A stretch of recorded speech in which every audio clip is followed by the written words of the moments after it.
1 hour because you also have, your obligations to take care of outside of church. But first of all, my name is Maria Rosana Stoica. I had the undeserved privilege actually to be baptized by Father Gheorghe. I met him here in the US. He was granted political asylum by President Reagan. And President Bush actually was the vice president then. He went in person to negotiate for his release in Romania. He was declared the enemy #1 of Ceausescu. At the time, he endured 21 years of prison, 2 terms, with tortures that are way too gross for me to describe in here. But for priesthood, and what you see on top of your tiramisu actually it's sort of symbolic of his 7 scrolls. What really got him in prison for the second time, when he saw atheism that was taking the youth in Romania, he was actually teaching seminary. This was after he came out of prison for the first time. So we're going to walk a journey with me here today. How do you move from a man to a priest, right? A man and priest onto a confessor. Because we hear so many times, right? Confessor X, what does it really mean to be a confessor for the Orthodox faith? So in the middle of a lot of oppression, there was one night alone. And this is all I learned after the fact. One night alone to spread horror in Romania. When the communists came to power, they went randomly into the houses and removed peasants, doctors, lawyers, and 26,000 people in one night and shot them point blank on the street. That is a tactic very well known, to spread fear. So people say, well, if those prisons, Gila, I'm going to show you the map of all of the gulags in Romania. And this is not Romania only. Serbia is not far apart, right? We have, and those things are happening around the world right now. You turn on the channels and you look at the news. Do you hear anything about that? If you see what is happening in Africa, children being decapitated in front of their parents. And what Father George did, was quite unique. He was, a man of short stature, but a giant of faith. And even Nasha Adriana, his wife, Preotasa Adriana Matushka is Preotasa in the Romanian. And by the way, I'm not Romanian, I'm Italian, right? But our journey, my journey with Father Gheorghe here in the US, it really transformed my life. And I'll tell you a little bit of how this happened. And Nasha Adriana told me that Nasha is a godmother. She's my baptism godmother, right? So this is from him, actually, my baptism cross. And what Nasha Adriana told me is when Father wrote his 7 sermons, which are the little scrolls that are made of bread on top of your tiramisu. And he said, Adriana, I know what is going to happen, when I deliver this talk. And she said that they were very, very afraid. He knew that he was probably going to be killed. And it was the most incredible story. In Radovoda, in Bucharest, there are very tall walls. And he was actually, okay, very good. He's giving me my best angle in here. Right, so what what happened is when he was actually, he said, I cannot, even if it's going to cost my life, I cannot allow the youth of Romania to be corrupted by materialism. And in that second term, he was already a priest. He decided to actually become a priest during his first term. There were 9 years, and then the remainder totaling up to 21, this encompassing the second term, which was the most outrageous. And when I was looking after him when he had pancreatic cancer, he passed away here in the US. Then the doctors were looking and said, was he in construction? What kind of business was he? Because I said, why? And we were looking at his x-rays, and all of every single bone in his body was basically had been broken at once upon a time. And I will show you, I will start, this is just an opening vignette of the journey that we're going to be that we're going to be walking through. And I want to let you know that the impact that he had was not actually in Romania only. So when he delivered those 7 sermons, the secret police came. He was teaching French at the seminary of Radu Voda, downtown Bucharest. And there were thousands of youth coming and jumping over the walls to listen to him. When the secret police was actually walking, it still gives me goosebumps to think about that. And I mean, his courage, he was bold for the faith, for the Orthodox faith. And he was like a magnet. And I'll tell, before I go into the opening vignette here, I'll tell you a funny story of how I actually come to meet Father Gheorghe. It was President Bush's inaugurations. We were in the middle of Iraq. At the time, I was running the National Biodefense Program at the Pentagon. And those were very, very difficult times for us. I had not slept for just about 3 nights and 2 days straight. We were planning, and there were many bad things happening. And I was driving by Route 7 when you come, from the Pentagon, and it was around 11:30 p.m. And I didn't even remember. It was the day before Christmas. It was the 24th, and the streets were quite empty. And there comes this, I almost fell asleep. And there comes this man dressed up in black with a long beard, with a black sack behind him. And I slammed the brakes. I literally almost ran over him. And that little church where he used to serve, I was driving through Route 7 for almost 11 years. I never noticed that church before. And I really thought, oh my gosh, I just, and he got scared and he jumped backwards. And I said, oh my Lord, I killed a beggar, I lightly, just lightly. And I come out of the car very quickly. And I said, sir, are you okay? And let me take you to a hospital. Let's see, my apologies. I didn't even notice. And he said, no, I'm okay.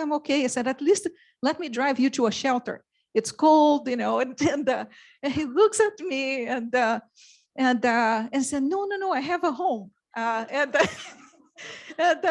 he smiled, and I said, okay, then let me drive you home. And he said, okay, fair enough, because I want to make sure that he was okay. So he gets this huge construction, those black heavy duty, right, construction bags. He goes in there and he actually gets into the car. And he asked me to make a U-turn. We were right across from the church. He was coming from the Target parking lot, bringing Christmas decoration to the church. I did not know that. So he comes in and he asked me to stop the car. And I stopped the car and I look around and said, well, I don't see a house. But I said, oh, that's a church. I said, he's truly a beggar, because beggars sometimes sleep at church, right? In Italy, they do that all the time. So he comes out of the car and he gets his bag. And I said, are you sure, sir? You don't need a shelter. I said, yeah, I'm 100% sure. So he pulls, reaches out to his pocket, gets a key, and to my surprise, opens the church door. And he looks at me, it is quite incredible. And this is just one of the stories. He looks at me and he says, welcome home. And it was the first time that I actually saw an Orthodox church in my life. And I saw these icons like staring at me. And he went on and he said, I've been waiting for you. And I just heard him saying this sentence again when he was dying at the hospital. And when he told me, I said, Rosana, Maria, and he gave me the baptism name Maria. I was baptized on Christmas Day of 2005. And you're going to see a couple of pictures too. He never asked me to become Orthodox, nothing. And he was like full of life and joy, never complained about anything. You could talk to him about anything, medicine. The first time that they took him to prison, he was actually going to med school. But I think God wanted him to be really a physician of souls, right? Very different mission. And when he was dying, he said, "I told you, Maria, that I was waiting for you. God, I've been through a lot of suffering, and God needed to send me help so that I wouldn't suffer too much during my final stage." But it's still, it was very transformative. And I used to come from the Pentagon in the evenings and talk to him about philosophy, theology, anything that you can imagine. He is absolutely brilliant. And anybody that would go to his home, even when he was terminal of pancreatic cancer, he was still driving food to the poor. He had this whole schema set up with the grocery stores. Instead of them trashing food, he would pick them up and before they expired and drive them everywhere. 8, 10 baptisms a day. People would go to his home like at 2, 3 in the morning, asking for advice. There was 1 year alone that he gave his entire year of wages to one of his parishioners that was going through a very hardship. He would do that without even thinking. That is the type of person, willing his sacrifice, like willing to sacrifice his own life to give a voice, to God. And one of the things for us to be very aware as well of is because he always told me, he said, "Maria, do you know, it worries me what is happening in the US, because the communism didn't arrive in Romania all of a sudden." He said it was little by little. And he said, "Do you know when everything started? When they removed God from school and they started rewriting books, rewriting history. But that, that brave man of little stature, really, really humble, to the very end. He would always stay in the back and invited until somebody, wait until somebody invited him to the front. His entire life was serving other people. So without further delay, this is just to give you an opening vignette. I will invite you to look at a movie. I got to go to some of the prisons, unfortunately. Some of the prisons, especially Aiud, which was the last prison that he went to in Romania, is still fully active. Some of them Pitești, they demolished it. And what they want to do, he was a part of the experiment. What they want to do was to create a new culture, and create a generational gap. They were rewarding kids for turning their parents, is your dad, mommy talking about the government? And there would be rewards that would be given to them. If they would ask, they actually asked him, to go and, hurt his family, hurt his wife, and you had to do it blindly. So that was the type of experiment that they were trying to do. And I'm going to show you some of the footages of the prisons. That's how I'm going to start. And I'm going to give credits in here. I had a tremendous amount of help. Setting, actually two are standing right behind you here, even with coffee. So my thanks to you, my thanks to God, first and foremost, who, sometimes they have to put a saint in your path, right? When you're such a sinful that, hey, I've been shaking you, get, now I'm gonna get you to almost kill somebody here to wake you up. But also I'm most thankful to, a colleague from Greece who actually got this footage and did a beautiful thing with it, my plain movie. And let me do that as the opening vignette. And then we jump into the presentation, okay? Bear with me. Oh, actually, before, let me give you another announcement, make another announcement in here. This is a movie of Father Gheorghe's The Seven Sermons, and it has him talking with English subtitles. That was a project of ours too. What I'm gonna ask you, Father was very devout to Archangel Michael, and he actually passed away, today, just about this time. That's when he was giving his last breath. Imagine, the privilege. And I'll tell you, he did tell me that Archangel Michael kept him alive in prison. And to the Holy Theotokos. There were, I mean, he of course loved all of the saints, but those two had a special place in his heart. And I heard, a little bluebird told me that Father is actually $1,000 away from the icon of the three hands of the Holy Theotokos. Theotokos, what I'm going to ask you, we have a volunteer in here. It's not going to be an auction, but I can give even 3 of the movies away. I would ask you to make a donation. Minimum $25, no maximum. Make a donation because everything is going to go to Father, to the icon of 3 hands. I think that would be a beautiful thing. And we're going to be taking on your names. We just ask Father to pick the number for the winning. And if the winning one, the winning family actually has children, I will throw in a little surprise too. But I'll leave it as a surprise.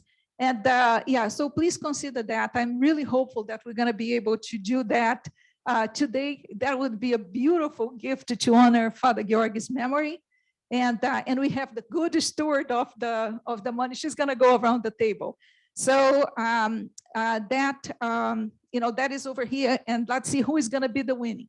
Father is going to pick the number. Okay.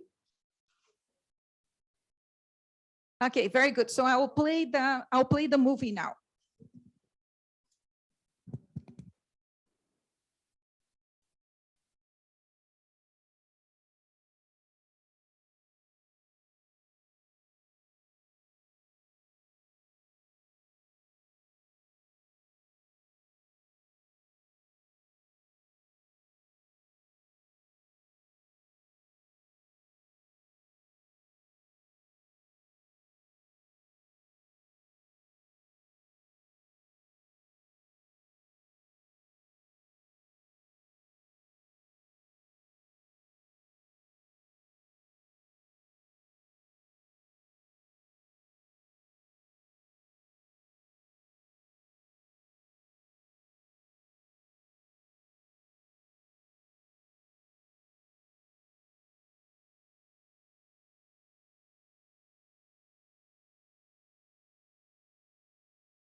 Yeah, so the prison that you just saw is Jilava, seven levels underground, and very few escaped that prison alive.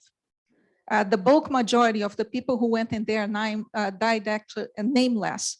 The folks in Ayud, the prison from Ayud, you're going to see a couple of pictures too. They would just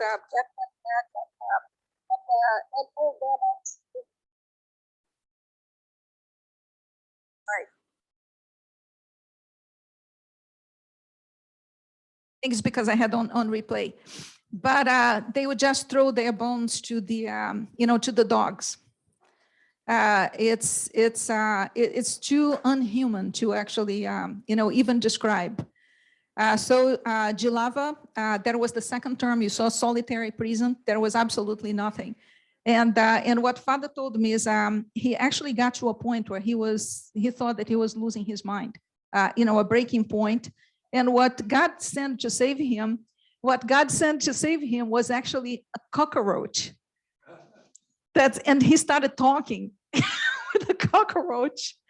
And he lost completely notion of the years, the days, and the beatings were daily. And that was one of the, one of the visions that he had. There was he used to celebrate liturgy with crumbs of bread, 2 portions, crumbs of bread twice a week. That's it. That was the food. Yeah, he was like a sack of bones. And I have a couple of books in here. Those are all books. The Monastery of Diaconist is doing a terrific job. I sent to them, everything that I had from here. I keep we keep sending it to them. But some of the icons, of the, the prisons, and what happened in there. There are some pictures in here. I still cannot get through the whole book. It is really too gross. One of them is actually Father Gheorghe is in here too, depicted as an icon. That's how they are telling the stories of what happened. So feel free to take a look too. Most of what you see here is out of press. So I keep those as treasures. One day we're going to have a little museum, right, to display that. So let me get into the, into the presentation in here, just to steer the discussions. I like, I like when people participate. If you do have a question, please let me know. And I'm typically, I speak very fast. So if I have to slow down, please make it so. Even my folks at work say, we're going to put you on Calciu or something like this, and people come in and offer coffee. No, she does not need coffee. So feel free to interrupt me. Let's make this a dialogue. The whole concept in here, I would like for you to get to know Father Gheorghe like I knew him. He was a people person. And I was actually even telling Father earlier what he told me right before he passed away, right? It's like, Maria, what I'm going to miss the most is when you organized things and we got together in the basement. Can you believe, how can you think that? I said, Father, come on, do so. But he was a people person. He wanted to be where people were, like a magnet for the youth, this energetic person. And I hope that you're going to get to know him because we speak about people who have passed away like if they were gone. No, they just changed their address. Right? It's just a 2-hour permanent address. So I hope that he gets to touch your heart like he did mine, and thousands of people all over the world. That are in Australia and in France. They contact me from all over the world. So very good. So without further delay, let's get to the presentation in here. Okay, so you saw even in that clip, I think it was captured very well. Panahidas captured it very well. Please come on in, welcome. There is a table in here with food waiting for you. So the, the journey that went, from man, that was his first term in prison when he was going to med school, to create that generational gap. Once again, they picked people from, especially the youth, right? That they want to sort of create a new generation. That's how, the indoctrination, that's how they call the propaganda. And then after, when he went to prison for the first time, he met many people. Actually, one of them passed away, Valerio Gheorghe. You probably are going to hear about him. If I'm not mistaken, Valerio was already canonized. One of the books in here is he is the Saint from Prison. So these very, very special people. And when we say confessors and saints, if you look at, what really makes, the process of canonization, and I became actually very familiar with the process when I was putting the package together. You don't even need miracles, even though there are miracles that we can account for, but it's really the choices and our perseverance in our struggles, right? The choices that we make in face of difficulty. There are saints that were canonized just by making prosperous, obediently, without complaining. And I'm going to refrain from saying that because there is a process that people way more illumined. God knows that I'm the last person that should be here talking about, anything of, holy people like this. But anyhow, it is important to know, because even in our lives, what I've learned, by studying a little bit of theology too, not too many people know the meaning of the word icon, right? For icons in the Greek. It's actually mirror. We were all created to be saints. It's a very profound meaning. When you were looking into an icon, you were supposed to be looking at, is my life reflecting what I'm seeing here? Am I living? Am I making choices that would make me an icon one day? So it's, that to me is a very, very striking concept as well. And of course, he decided to become a priest during his first term in prison, to dedicate his life to God. And from the priest, really in delivering his 7 sermons, and I will give you the link, the 7 sermons, my project last year, they are in ancient faith. I got Father David Subo to be the voice, and you should please do take the time to listen. They are extremely powerful, very, very relevant to what we are living today as well. So I'll give you that as well. And that is the journey that we're gonna sort of walk a little bit, right? This is just you can read faster than I can talk. A little bit of the agenda. So let's look into a chronological summary here. He was the youngest of 11 children.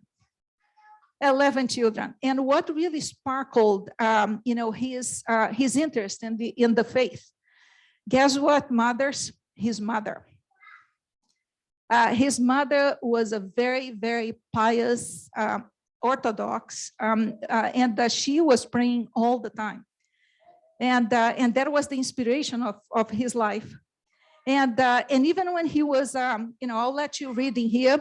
He was from the Delta, the Danube Delta region, right? And you're gonna see here the prison that we saw in the beginning. Like I mentioned earlier, Pitest, Ayud, and the one that we saw earlier was Jilava, underground, right? And the political asylum, like I mentioned earlier. How did President Reagan even come to know about him?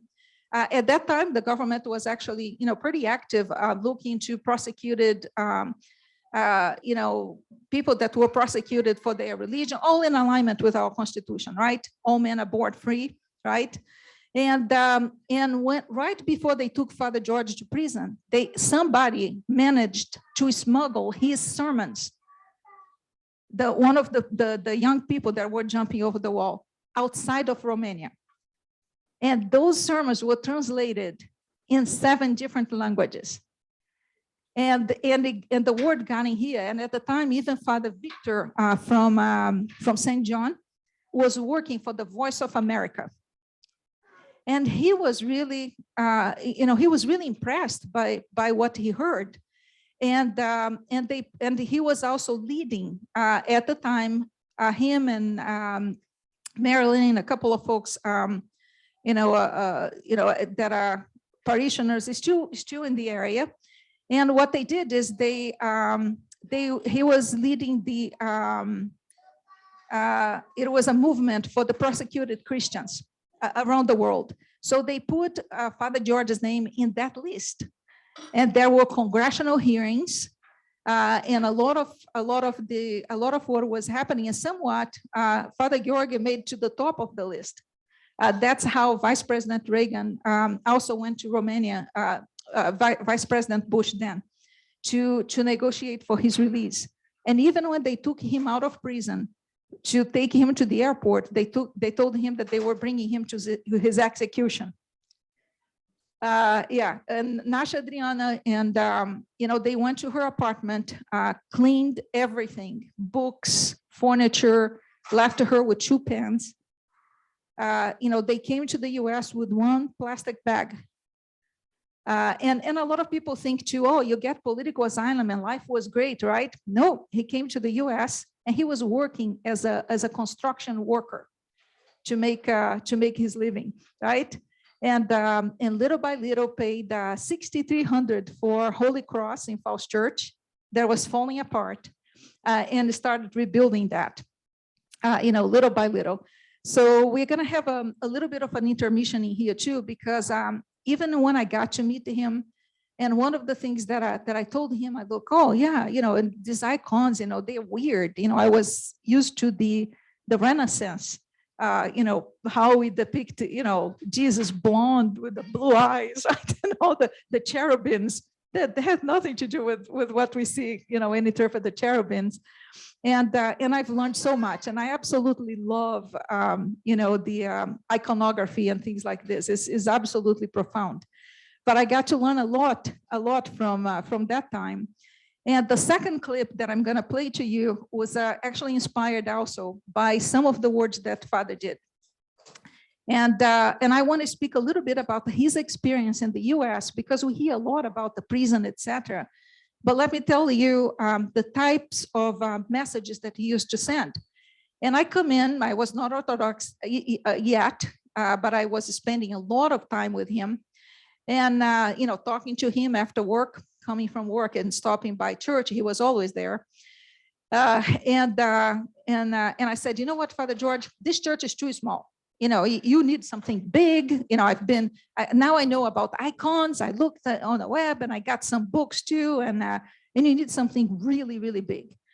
And I told him, and by the way, I just got recruited. We're gonna, my team is gonna go to, to Iraq. There are a couple of things that are very bad in there, and it's gonna be a lot of money. And I'll tell you, I'll give you half of everything that I'm gonna make, so we can get a fund going. And here I am, Mike, and he looked at me very calmly, and he said, Rosana.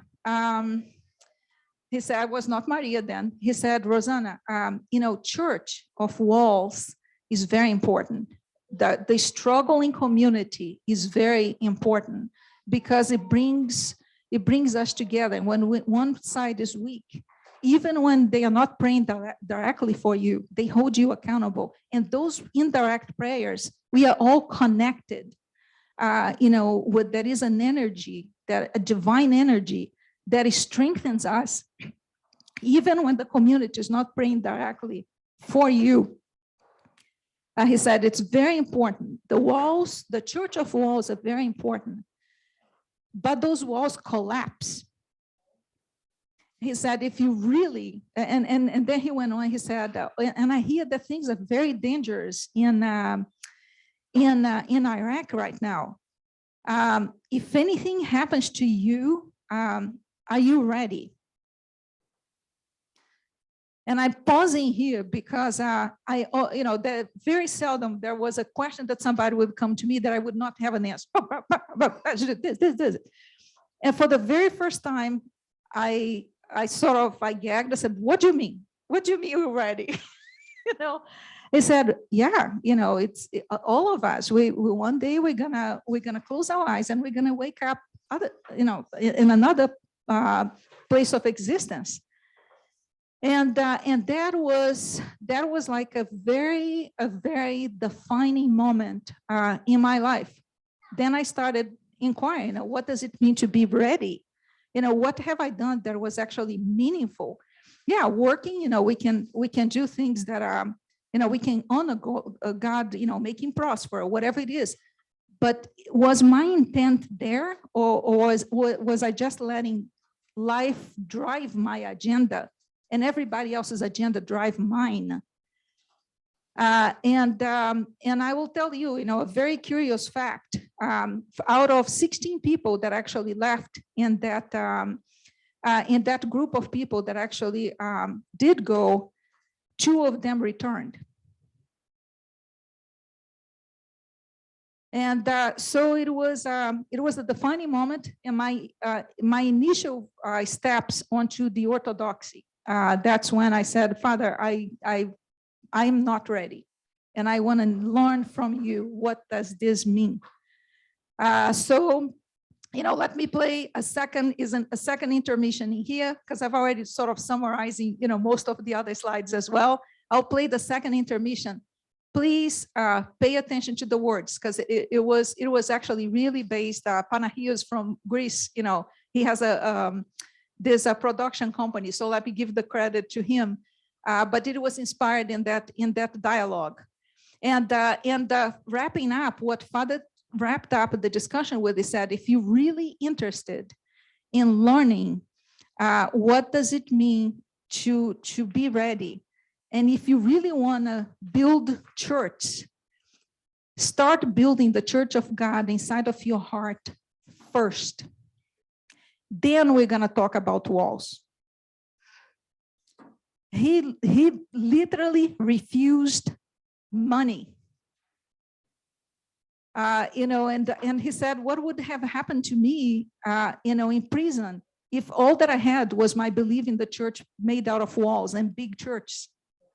He said, no, Maria, the true church of Christ is inside of our heart, where most times we keep Christ naked and starving. And we just reach out to him at our convenience, at our time, when we need him to serve us. So that to me was perhaps in my entire life, one of the most defining moments. So please entertain me a little bit with one clip.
Yeah, so there was our little dialogue, and and even Elder Cleopa, once said, if you really want to live a virtuous life, you just think that the first thing you think when you wake up in the morning is one day I'm gonna die.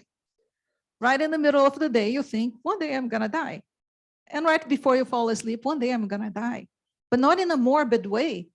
It changes your perspective. Like, am I going to really get upset because somebody cut me in traffic? Is that really worth at the end, mission focus, what I tell folks, right? Mission focus. So those were really defining moments and transforming moments. The God works through instruments who sends people to tell you exactly what you need at that point in time. And he keeps knocking and he keeps knocking. But sometimes we don't pay attention. And those words that you heard and some of the examples that I used in here earlier, do you think that they sort of got to me right away? Well, what the question for, are you ready? It did. That was like when you saw that silence, boom, it really took me like completely, shook my structures, for lack of a better term. It's important when somebody crosses our path, even if it is a stranger, ask the question. There are no such things as coincidences. Always ask the question, what is it that God is trying to tell me? Am I supposed to learn something from this experience, whatever it is. But anyhow, we already spoke at length about this. Most of what I'm going to do here is just, recapping chronologically some of the vignettes that I have already provided to you. We spoke about Nasha Adriana. He actually married her after he came to prison for the second time. And he really, he told me many times, if it wasn't for Adriana, I will probably be in a monastery. He really had that monastic inclination. He loved her, we respected her to the very end. And he told me he was not afraid to die, but he was afraid to leave Adriana behind. So, and I told him, oh, don't worry, we will take care of her, Father. Don't worry about that. And in many ways, I think that, I failed, in that mission. But anyhow, she has passed away as well. And Elder Justine said, if you think that Gheorghe is a holy man, Adriana is 10 times holier. Even the people that were coming to her home to visit her during the time that Father was to prison were taken to prison too, because they came to visit her. The humiliations that she endured, and in here, after they were granted political asylum, the secret police came in here and tried to kill them twice. They had to, in the US, they had to actually hide. Yeah. So anyhow, you see his face in there, sort of smiling. This is the cemetery in Petrovoda, the monastery of Petrovoda. You want to be buried in there is for most of the people that went to prison. And here we are, exactly today. We are commemorating his memory. And I'll tell you another curious fact. She's not in here today, but one of your parishioners, I put the, this icon was actually, it's from the monastery of Vatopedi, right? We are waiting to put the halo, like Father was saying. You see him here holding the 7 sermons that he delivered that got him in prison. And you can see also the striped prison uniform, right? And I put this in the back of the church. And one day somebody comes to me and says, I saw you putting this there and I took one home and I've been praying and he's helping me. I don't even know who he is, who this person is, but he's helping me. Who is he? And I start talking to her, about him. And that's what I remember of him. And I'm sure that he's much more powerful now, right? He can, we should pray, asking just like if he was next to us, because he still exists in that, in that plan and in that space. So that is a little bit about the Holy Cross. This is a little bit, I've already spoken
Med school? Oh, in here. Okay, very good. Very good. Very good. Okay. 1, 2, 3. Oh, very good. Very good. So that saves me a little bit of the voicing here. And one of the points that I have not mentioned to you earlier, when he was a child, he actually had a very interesting encounter. He went to the fields, and the entire field of wheat was completely overtaken by a very, very strong light. And he did not know at the time what to make of that. And he saw that a second time at the very same solitary prison that we saw in Jilava on Easter Day, that when one of the guards, that was one of the worst guards torturing him, came to prison on Easter Day to torture him. And knowing that, he looked at the guard and he said, Christos Avia, Christ is risen. And the face of the guard, as he described, turned like a face of an angel. And the cell was filled with light. That pitch dark cell was completely flooded with light, uncreated light. And the guard actually was scared too. And he said, and he told Father, don't tell anybody, but I cannot not believe in God after seeing what I'm seeing here. After that, he never tortured Father again, but he told Father not to tell anybody. So those were the two, the very two experiences that he had. And he has no doubt in his mind that Archangel Michael, really kept him alive in there. And for the third time, Father Leonid was actually at the hospital with me when Father gave the last breath. And very few of us, even when we were reading the Psalms during the 2 weeks that the Father, was terminal in here of pancreatic cancer, we didn't need. You think that I'm exaggerating? Ask others that were in there. Father Leonid can witness to that. We didn't need artificial light in a room. And right before he passed away, his face started shining and like glowing. It not a natural light in any shape or form. But those are things that I actually didn't even talk about that until I heard Father Leonid, because I said I'm probably exhausted because I haven't gotten any sleep, right? And those times at the hospital, so that we don't keep just going back to Romania, there were thousands of people coming to the oncologic area in where Father was at the Fairfax Hospital. And I was extremely upset. I said, Father, you need your peace to die. Where were these people when you were cleaning the church alone, making candles, driving food to the poor? So I'm going to send everybody home. They're causing chaos. The police is here. It was total havoc at the hospital. Everybody want to get his blessing. And I said, they had plenty of time to help you. I'm going to send everybody home. And he looked at me very calm and said, no, Maria, you need to remember the Easter service. Even for the ones that come in the last hour, there is hope. I said, no, ask them, tell them that I asked them to be orderly, not to cause any commotion, but let them come one by one. And he did not give his last breath until he blessed the last person who walked through that door. And trying to carry on a dialogue with them as well. So those were, just a couple of, experiences that were definitely not something from this, from this plane of existence, for lack of a better term. Yeah, we spoke a little bit about Radu Voda, right? Those are, this is him with his students. When he came out of prison for the first time, they did not let him go back to med school. He became a French professor at the seminary of Radu Voda. I actually went into the classroom. That's him there. And the 7 sermons, the homilies that he actually released were preceding Easter, the 7 days before Easter. So, once again, I will show you the link later on, but please do take the time to take a look at that. And we spoke about that, the message over there is really challenging materialism and atheism in general, right? And we see that coming in. And one of the sentences the Father used very, very commonly with me, especially when I use the word compromises with him, he said, be very careful, Maria. Compromise is like a crack in the windshield. The minute you start compromising a little bit, before you know, the entire structure is shredded and you don't even know where it came from. So he said, once somebody comes in and tells you, let's compromise, the flag should raise right away. He said, be very careful.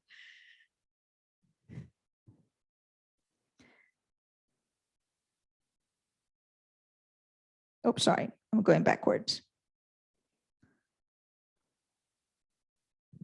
Yeah, and this is, if you look on top, this is how he started his sermon. So he started the first two sermons inside of the classroom. The folks from the seminary told him, you cannot teach them in the classroom. You know what he did? He took it to the courtyard. I said, well, they didn't tell me that I couldn't do that in the courtyard. And then they told him they could not do that in the courtyard. You know what he did? He went even further out. And that's when people were coming from the outside and they locked the gate so that people couldn't come in. And they were jumping over the walls to listen to him. But it was, he knew that this would mean imprisonment and likely his death too. Yeah, so we spoke about that. I'm not going to, I'm not going to go to details, but I will point out to you some of the scenes in here of the prison cells, the beatings and the tortures. I'm not going to emphasize too much on that. It is mostly what happened to him and how that has changed him. In fact, through the course of our,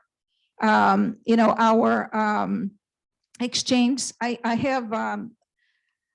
have seen Father angry only once when one of his colleagues that also went to prison with him. We met in Romania. Father wanted me to stop his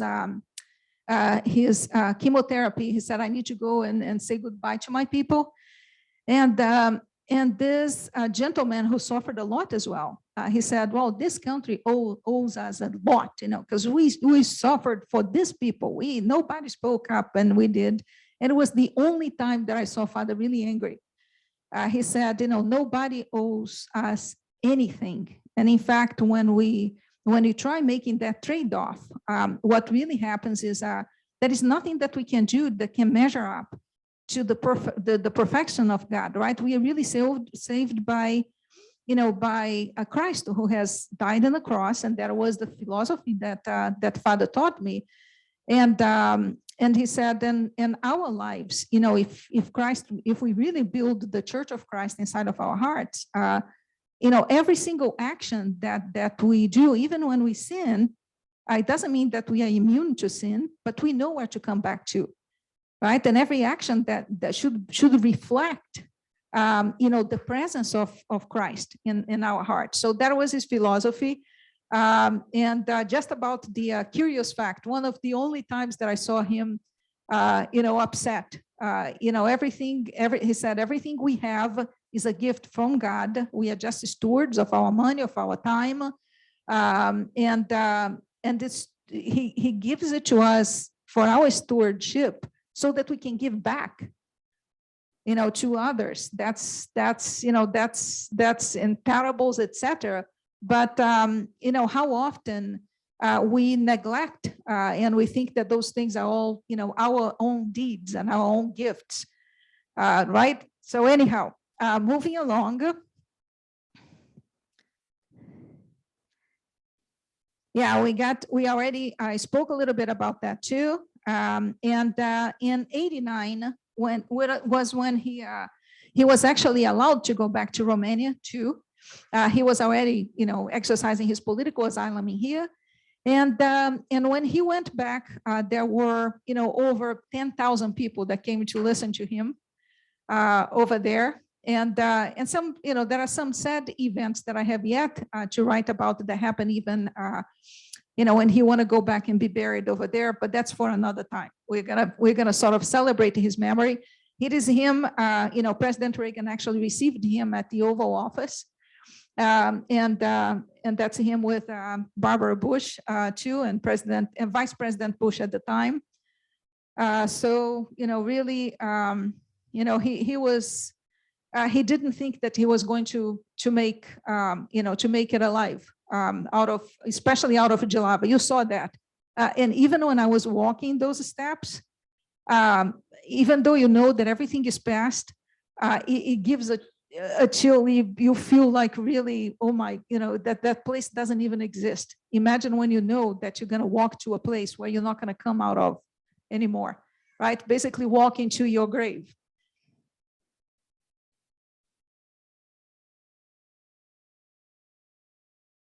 Yeah, and this is a little bit more, you can read that much faster than I can, about the sermons. Let me just get I think I bookmarked in here. We're going to talk a little bit about that. There is an Acatist. He hasn't been canonized yet. We do have a blessing to actually pray the Acatist privately too, and the canonization process is in place. But we do have, I'll send that link to you as well. I think I've already provided that to Father, but what I want to show you, this is what is on Ancient Faith. That was my project last year with Frederica Matthews Green, with, and they are all here, and you can actually download. And I got Adrian from Saint Parashkeva in Yash.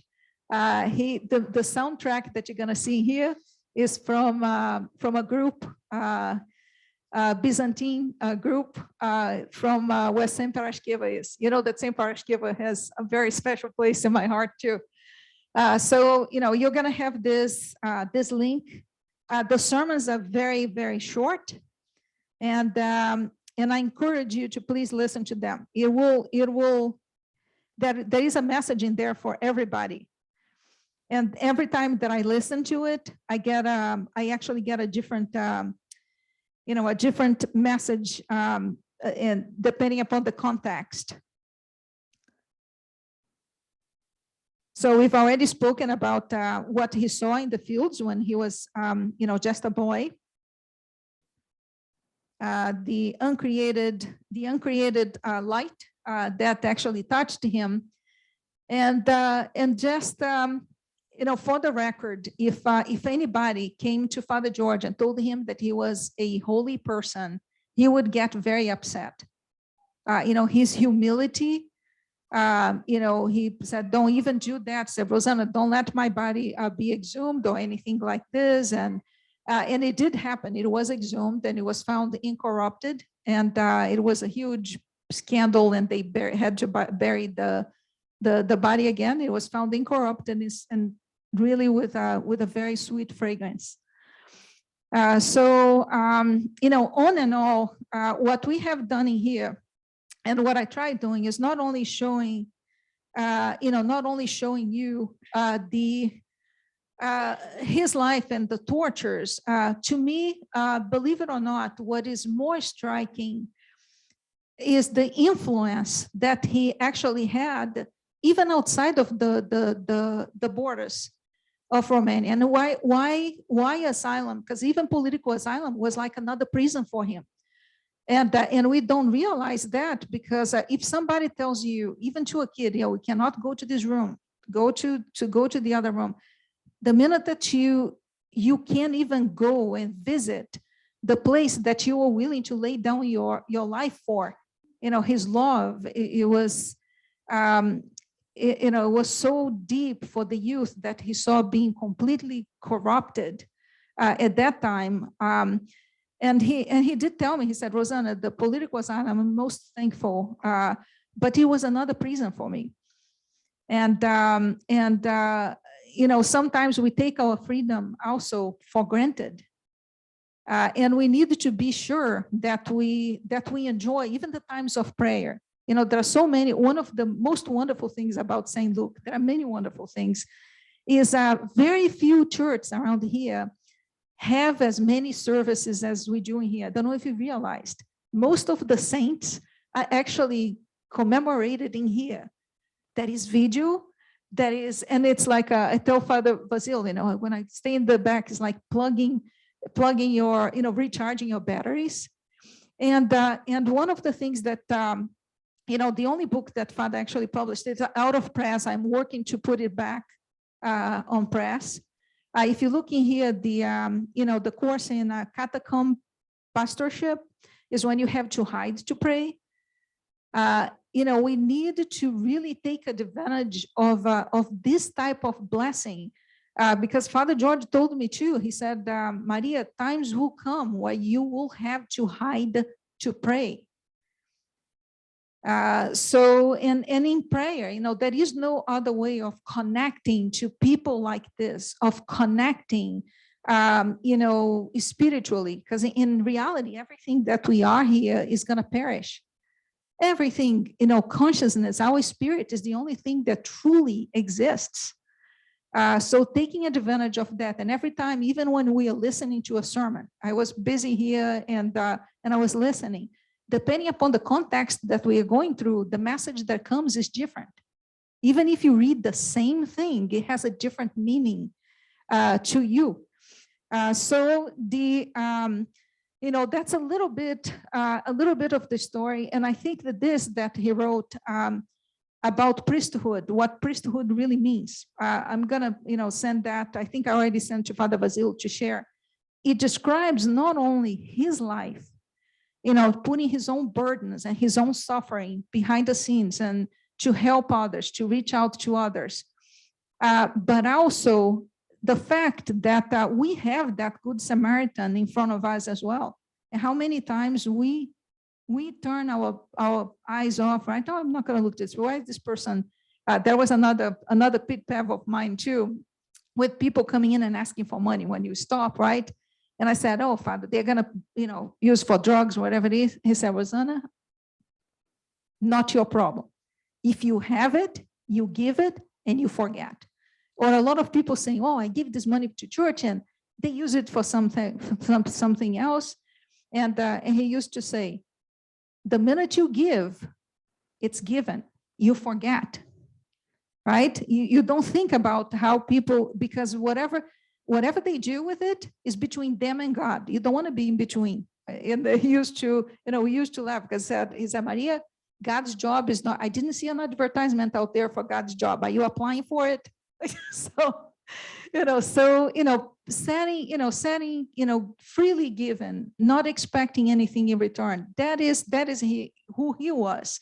And I hope that Good Samaritan, awakening that Good Samaritan within us, from time to time, at least, that is the key message that I would like to leave in here.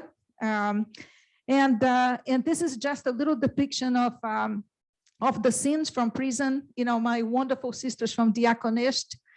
This is actually Father Gheorghe here, cutting his wrist to give blood to one of the prisoners that were dying. And when you see them, like skeletons in here, this is precisely how they were.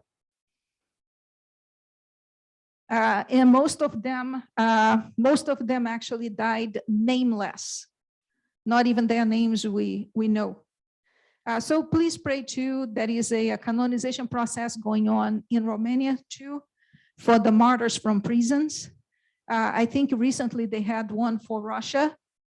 We hear throughout history a lot of atrocities that happen, but most, unless you get to BBC, you're not going to hear on the news over here. So those were the this was the scene that I told you, putting the 34,000 people on the streets and shooting them point blank. They do a very good job of sort of depicting. Each one of them is actually explained in the book that we have in here too. This was the last message that Father left. I tried capturing here, and I released that actually the day that he actually passed away. For my flock, I leave these words: love one another as Jesus loved us, so that it will be revealed that we are the sons of Jesus Christ, our Savior. Sacrifice yourselves, pray and be merciful to those in need. May the blessings of our Lord Jesus Christ, the love of God the Father, and the communion of the Holy Spirit be upon all of you. Amen.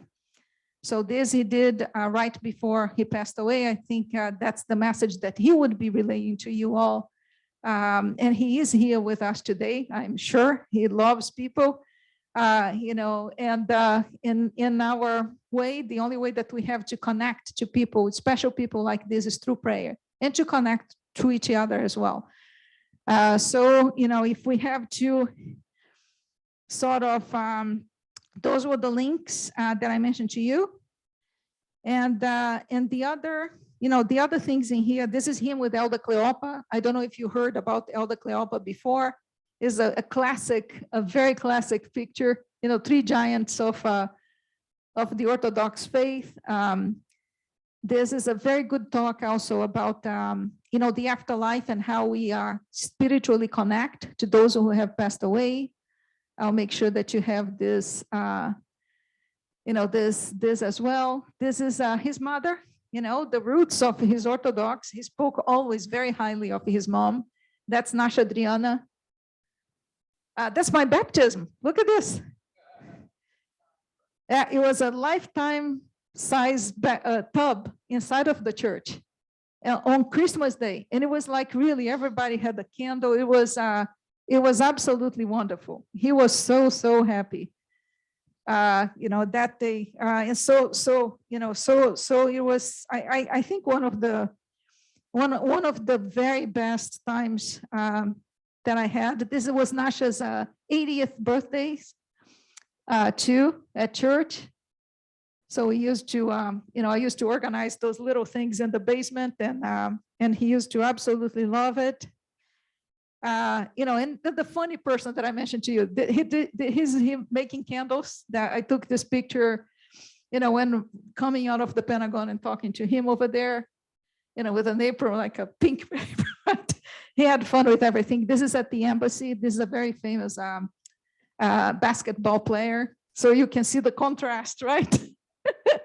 This is him at the cave during our last visit to Romania, cave of St. Andrew. The St. Andrew actually went by foot in Romania. That's where St. Andrew used to sleep, in that cave. We went there.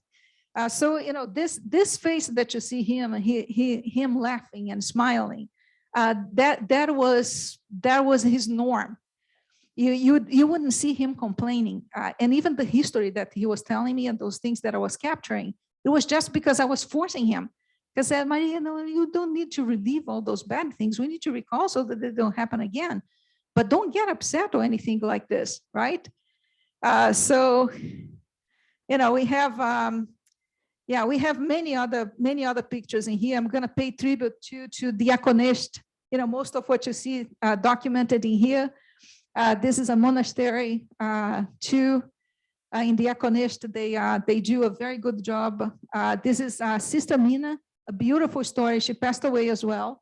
A beautiful story. She went to prison too with tortures. We can talk about her another time. In fact, we should have actually a series. A series over here of,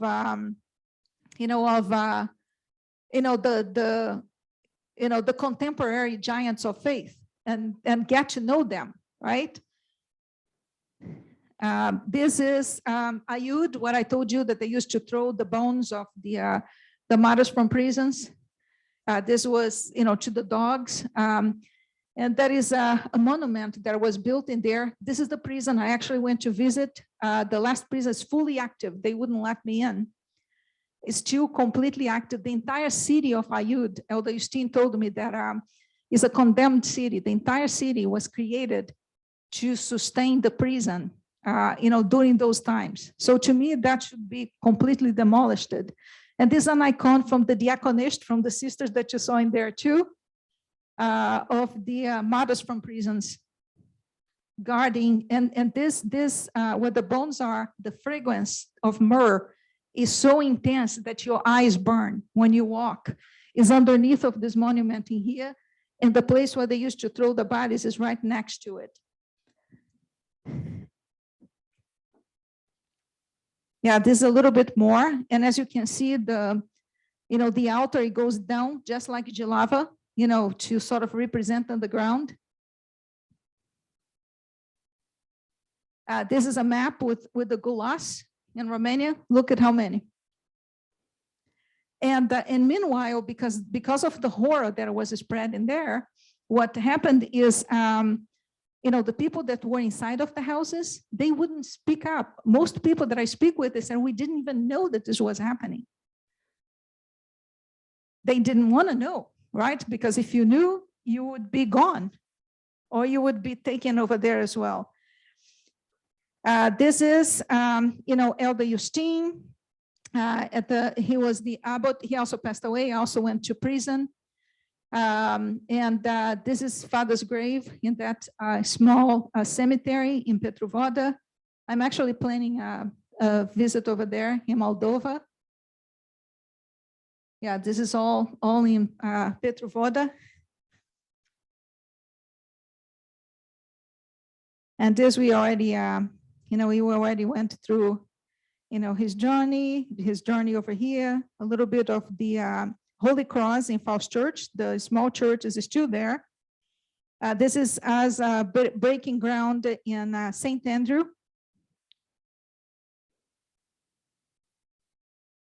And just other, other pictures here, memories. This is our last visit to Romania, like I mentioned earlier. And it just sort of goes on with a couple of memories. He used to love children, baptisms, absolutely his favorite service, always surrounded by youth, and many other memories in here too. So what I'm gonna tell you is our last visit to Romania. And our last visit to Romania. So this is really, his passing is really the beginning, right? It's the beginning for him, and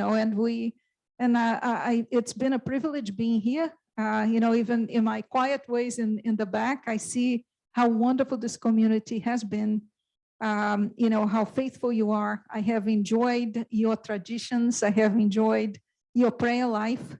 And I wish you my very best. I ask you to keep me in your prayers, to keep the glorification of the martyrs from prison in your prayers.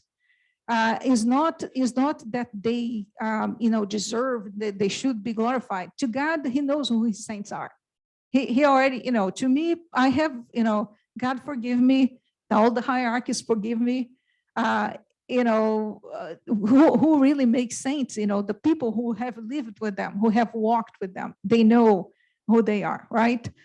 And I really, enjoy our journey here, and thank you very much for allowing me to struggle along your side and to putting up with me behind the scenes. And I think we have an announcement in here, and right after the announcement, I'm going to ask you to bear with me for 5 more minutes, because I'm going to play the very first sermon of Father Gheorghe, just the first one, to give you a teaser for you to go and listen to the others. Okay, some news. Well, I'm very pleased to announce and thank everyone that we have raised in cash and by check $500 and in commitment $500. So we have reached our goal. Whoa!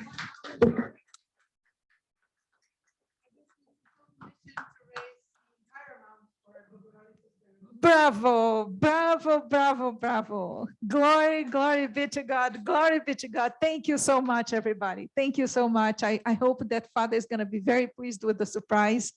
I can't wait to see the treasure in here.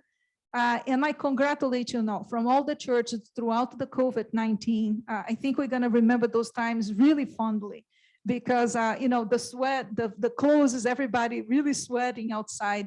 This was the only church in the Washington metropolitan area that has not closed the doors during the entire pandemic. This is a gift from God. This is something that he would do. He would have done. So congratulations, you have something very, very special in this church, cultivated, and let's continue growing together and struggling together, right? Plugging our, recharging. So bear with me, one sermon, just one sermon.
I have been fortunate to have known many of his spiritual children, some of whom have become part of my flock.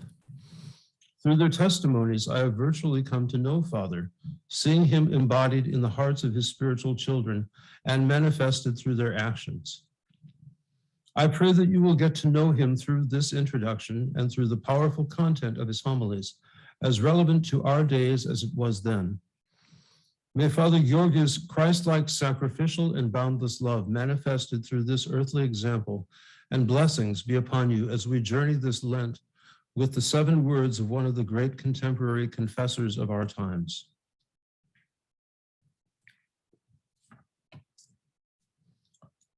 Gheorghe Calciu Dumitriasa was born in Romania at a village of the Danube Delta in 1925, the youngest of 11 children, and the only one to go to school. His mother was a pious, God-centered woman who greatly influenced his resilient Orthodox foundations. He was furthermore inspired by a saintly priest who strengthened his moral foundation during his teenage years as he embraced medical school and soon realized the emerging secular influences slowly setting in motion its diabolic communist indoctrination. It targeted the youth, stripping them of a rich and Christ-centered value system that once characterized a thriving nation with profound Orthodox roots. He also met a Russian monk while attending medical school, a fugitive from the neighboring communist tyranny, who furthermore strengthened his awareness and resolve to hold firm to his Orthodox convictions. In 1948, communism overtook Romania, a thriving society rich in the arts and science, with beautiful architecture, was covered by a shadow of obliteration manifested through corruption and the destruction of churches and magnificent buildings. They were subjected to compulsory atheistic indoctrination imposed through harsh, fear-based penalties of imprisonment, inhuman torture, and countless losses without trials of anyone resistant to it. The colorful and embellished architecture surrounding cities were replaced by gray, lifeless buildings. Churches were demolished. God was removed from the schools and books rewritten, focusing on materialistic indoctrination. Children were rewarded at schools for turning in their parents who may have been perceived as critics of the government. In one singular and sorrowful night, innocent citizens of all different social castes were randomly selected from their own homes. The diabolical communist tactic sought to spread fear and terror in anyone who resisted the atheistic and materialistic steamroller, and to create a generational gap from which a new soulless society would arise.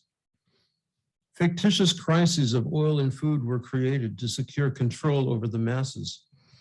And while most hid their fear inside of the cold concrete walls of the gray buildings that they then called homes, going on in their illusionary earthly security day by day, a few enlightened by the Holy Spirit looked up and received heavenly strength to speak up for God, to act with courage, to endure inhuman tortures, and to seek above all the salvation of their souls. Under that evil net, Father Gheorghe was one of the few enlightened instruments of God who spoke up on behalf of the true Church of Christ. He served 21 years in prison during this communist shadow in Romania.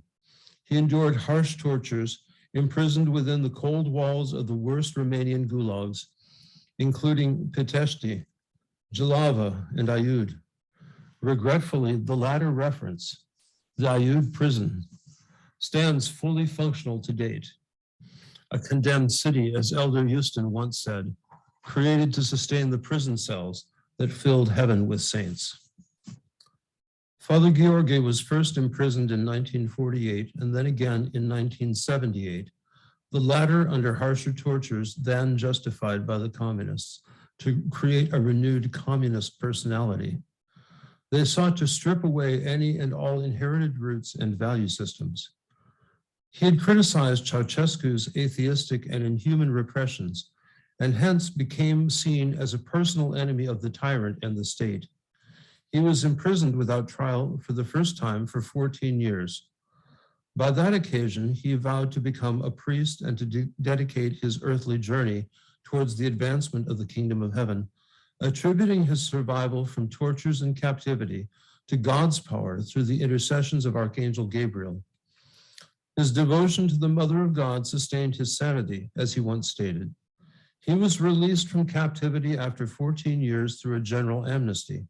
However, since he was a former political prisoner, he could not return to medical school nor pursue studies for the priesthood, and he became a teacher of French instead, secretly instilling Christian principles among the high school students that he came in contact with. Patriarch Justinian invited him to teach French at the Radivoda Seminary in Bucharest, where he covertly studied for priesthood and was ordained in 1973. His profound sermons were delivered during Lent of 1978, 7 words to young people, and invoked global attention and rage from the Securitate, the Romanian secret police established by the communist government to maintain proper government order and authority. He and his wife knew that this exposure would mean his imprisonment and likely death. Nevertheless, as later testified by his wife, Prețioasa Ariana, he stated that he could not stand still watching the Romanian youth being led to the abyss of atheism and materialism.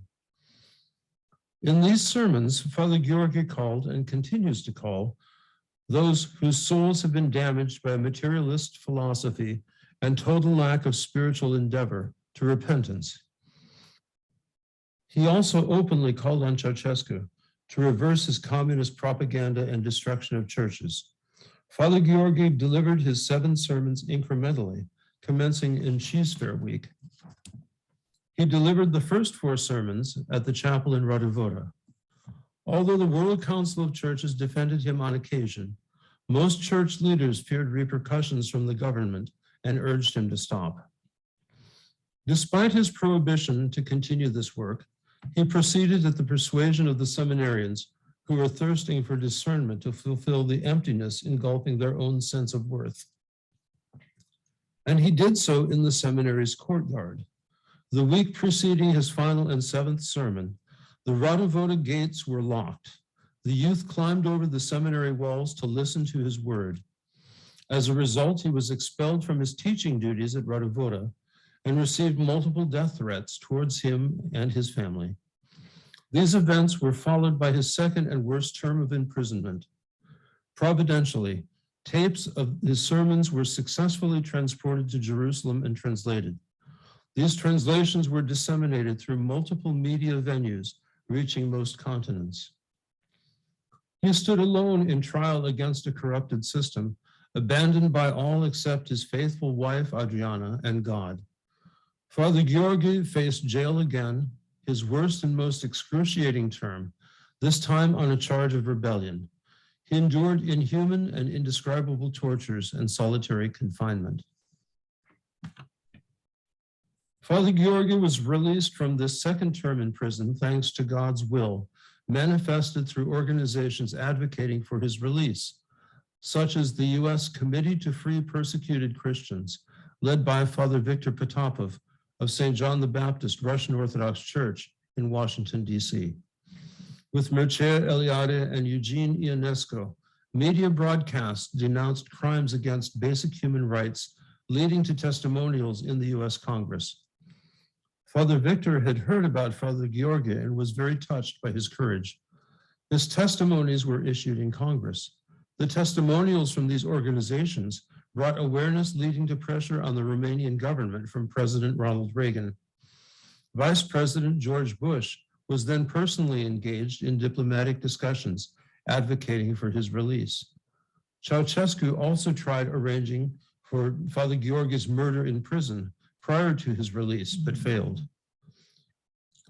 Following an appeal by Archbishop Robert Runcie in 1983, and the aforementioned US demands the following year, Father Gheorghe was released from prison, but only into house arrest, and with the indignity of being defrocked by his own church.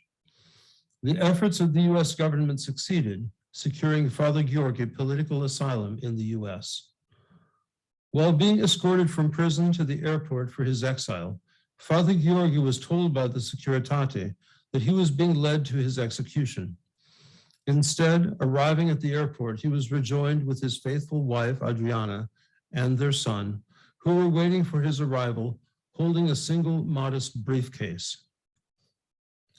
One can only imagine his broad smile greeting his family at the airport.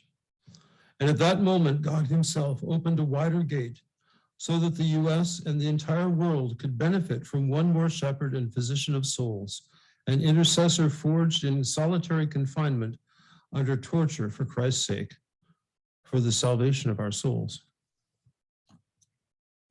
After finally arriving in the US in 1985, he settled in Ohio for 3 years, traveling broadly and visiting his treasured country many times. The last few instances, a few days preceding the end of his earthly journey, when he asked close friends who were supporting his final steps to suspend his cancer treatment so that he could visit Romania to say goodbye to the land and people that he so very much loved. Father Gheorghe experienced 2 attempts against his life in the US from the Securitate within his first 6 years of exile, forcing him and his family to seek temporary refuge in Pennsylvania. He spent years in exile in Virginia, where he settled permanently until 2006, when he reposed in the Lord from pancreatic cancer, never once raising a complaint or dissatisfaction with God's will. He measured no sacrifices during his earthly life to serve others. He exhibited an unexplainable physical strength, enduring his final Easter service, standing and taking confessions for over 18 hours without medications, despite the fact that he was experiencing the agony inflicted by terminal stages of pancreatic cancer. He demonstrated his Christ-like example until his final breath, patiently receiving a crowd of thousands coming to the Fairfax Hospital to receive his final blessing from him, even minutes preceding his earthly repose. exile from the land and people that he loved so much, having been willing to lay down his own life for them with a Christ-like sacrificial bearing, was a priceless blessing to those who got to know him and to experience his light, benefiting from God's grace. Nonetheless, exile was yet another prison for him that once again he endured with grace, patience, and love. His constant smile and warm embrace manifested and characterized by his stable and firm demeanor towards all. Anyone who approached him received the same distinguished embrace and reverence, Christians or non-Christians, even his own enemies, for his love perfected through tortures for Christ's sake has no prejudice or boundaries. With godly discernment, courage, boldness, firm and yet sympathetic approach, he confronted, and we believe continues to confront, evil, interceding continually on behalf of his flock. He maintained a strict ascetic fast, including abstaining from food Mondays, Wednesdays, and Fridays throughout the year until sunset. He sustained his daily prostrations until confined to bed during his last days. These he followed by prayers for all who requested his intercessions. His wife, Adriana, constantly supported him, faithfully endured mocking and humiliations during his imprisonment. Arriving in the US was not the end. It was a new beginning for Father Gheorghe and for countless converts touched by the godly light. He extended his Christ-like example to the US and to the world. Although he was in his 60s, at first he worked in construction work to sustain his family and to acquire the Holy Cross Church in Alexandria, Virginia, where he served as a priest until his last earthly days.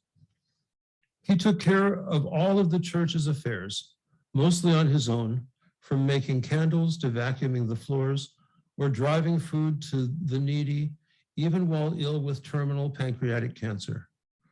There are countless testimonials of those who have been touched and benefited from his spirit of service, receiving at his own home those in need of counsel, from dusk to dawn, apart only from the time he needed to minister to the faithful at Holy Cross Church. Father Gheorghe stated that he considered all his life from the day of his first arrest to be a gift from God. By human logic, he should have perished in prison, and at times his suffering was so great that he prayed for deliverance from this mortal body. His experiences and delivery from imprisonment gave him an undefeated armor of courage and an unshakable foundation of faith. The sacrifices of such martyrs and confessors of our faith embody the Christ-like sacrificial love and compassion for humankind, the mortar of the everlasting Church of Christ. I invite you to learn a little more about this giant of faith, who reflected the uncreated light that he experienced twice in his lifetime.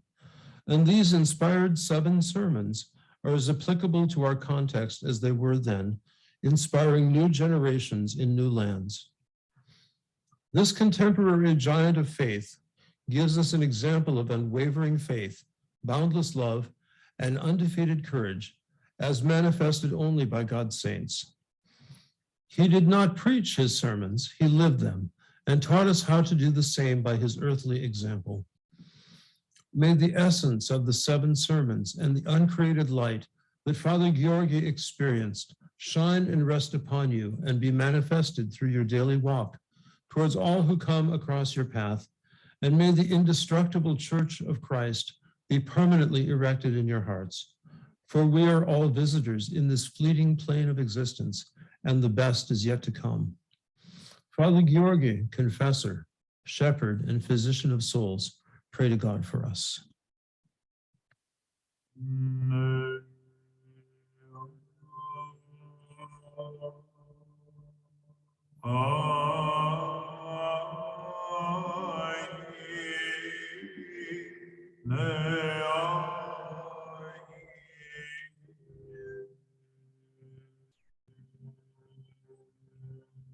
In this sermon, Father Gheorghe introduces the true message of love, God himself, to the lost Romanian youth who had been propagandized without the knowledge of God. and immersed in vain materialism. Father Gheorghe challenges them to listen to the calling of Christ, who laid down his own life for the redemption of our sins, so that we could find hope in eternal life. This sermon is read by Father David Subu, pastor of St. Mary's Orthodox Church in Falls Church, Virginia. First homily, the call. The former treatise have I made, O Theophilus, of all that Jesus began both to do and teach. Acts 1:1. The time has come, young man, for you to hear a voice which has been calling you. It is a voice you have never heard before, or perhaps one you have heard but which you did not understand, and to which you paid no heed. It is the voice of Jesus. Do not shudder. Do not be amazed. Do not smile suspiciously, my young friend. The voice which calls you is not that of a dead man, but of one who has risen from the dead. He does not call out merely from history, but from the depths of your own inner being. The words written and read today from the New Testament issue out of depths within you, yet they are unknown to you. Perhaps you have been ashamed or afraid to delve inside yourself and discover them. You believed that within you lay a wild beast, a sepulcher of instincts from which there would rise frightful spirits of passions. You did not see the face of an angel, and yet you are an angel. If this has never been told you before, Jesus is telling you now, and his testimony is true. No one has proved him a liar. What do you know of Christ, young man? If all you know is what they have taught you in atheism classes, you have been deprived, in bad faith, of a truth, of the only truth which can set you free. What do you know of the Church of Christ? If all you know can be reduced to the concepts of Giordano Bruno, about whom you have heard in classes of so-called scientific atheism, then you have been spitefully thwarted from experiencing the light of true culture and the brilliance of spirituality, which is the guarantee of human freedom. Friend, where did you ever hear these words? Love your enemies, bless those who curse you, and pray for those who despitefully use you and persecute you. If you have never heard these words, my friend, who hindered you and with what right? Who prohibited you from knowing that there exists a better way, more just and simple than that on which you now wander blindly? Who has pulled the veil over your eyes so that you would not see the most wonderful light of the love proclaimed and lived by Jesus unto the final end? I have seen you on the street, my friend, young and handsome, and suddenly everything changes in you. Your face is disfigured. Your instincts break loose, ravishing your being in elemental fury, and you become violent. Where did you learn such violence, young man? From whom? I have seen your mother meek and tearful, and your father with his face stunned by pain, and I know that you did not learn it from them. From where then? Lend your ears and listen to the call of Jesus, the call of his church. Outside of her, your reckless violence will lead you to judgment and imprisonment, where your soul may be irrevocably destroyed. I have seen you in pain before the magistrates, where your actions have assumed horrible dimensions. I have seen you afraid, cynical, and full of bravado. All these attitudes showed me how near you are to the edge of destruction. And I ask myself once more, who bears the guilt for your fall? Come to the Church of Christ. Here only will you find consolation for your ravished soul. Only in the church will you find certainty, because only in the church will you hear the voice of Jesus saying meekly to you, Son, all your sins are forgiven. You have suffered much. Behold, I have made you whole. Go and sin no more. No one has ever said such words as these to you, yet you hear them now. Rather, you have heard of class hatred, political hatred, always hatred. Love is a strange word to you, but now the Church of Christ shows you a better way, the way of love. Up until this moment, you were a slave of your instincts. Your body was a simple instrument through which your instincts expressed themselves. But now you hear the words of Jesus through his apostle pleading with you, know ye not that ye are the temple of God, and that the Spirit of God dwelleth in you? You have been told that you descend from the apes, that you are a beast which must be trained. But now you discover in an astonishing thing that you are the temple of God, and in you dwells the Spirit of God. You are being called, young friend, back to your dignity as a metaphysical being. You are raised up from the low place in which false education has sunk you, to the sacred office of being the temple in which God dwells. We call you to purity. If you have not forgotten the meaning of the word innocence, if there is still an area within you of undefiled childhood, you will not resist this call. Come to the Church of Christ to learn what innocence and purity are, what meekness is, and what love is. You will find your place in life and the purpose for your existence. To your astonishment, you will discover that our life does not end in death, but in resurrection, that our existence centers on Christ, and that this world is not a mere empty moment in which non-being prevails. You will receive hope, and this hope will make you strong. You will receive faith, and this faith will save you. You will receive love, and this love will make you good.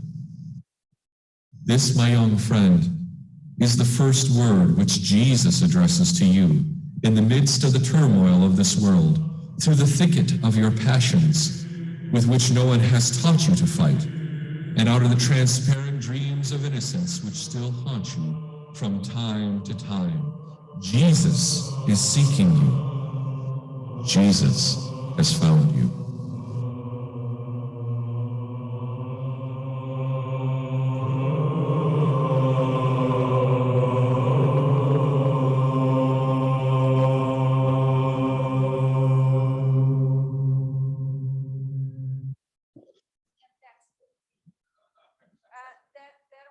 Isn't the sermon completely irrelevant? All the sermons are true.